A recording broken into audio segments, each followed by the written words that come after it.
I was born in Runcorn, but my father was from Penmawr and he was a set maker till the war came, and then the quarry closed and he went into a chemical factory in Runcorn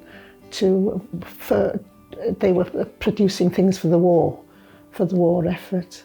And as soon as the war was over, we came back to Penmawr. It was difficult to find somewhere to live after the war, and the quarry hadn't opened up immediately. So my brother and my mother and I went to live on Anglesey for 6 months, and then my father was living with his parents in Penmawr while he was looking for a job. Eventually he found a place under the arcade. I don't suppose people realise that there's a basement area to the arcade, and underneath people lived there, and we had one of the flats.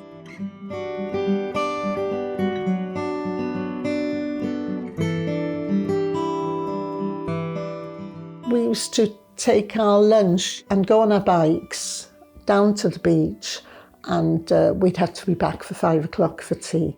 There was a watchman keeping an eye out on the pier. We as children, we used to, we didn't make life pleasant for him. And we'd run him a merry dance, really, calling out "Cocky Watchman," and he'd come with his stick towards us and we'd run, and then call from the other part of the jetty.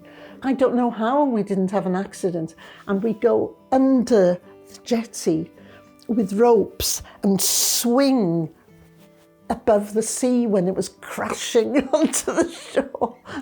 And our parents didn't know a thing.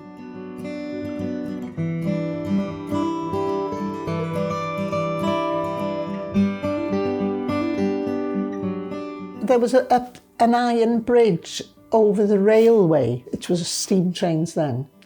And we used to stand above the steam trains, and we'd be covered in smoke and steam, and we'd be breathing it in. But that was one of our little adventures.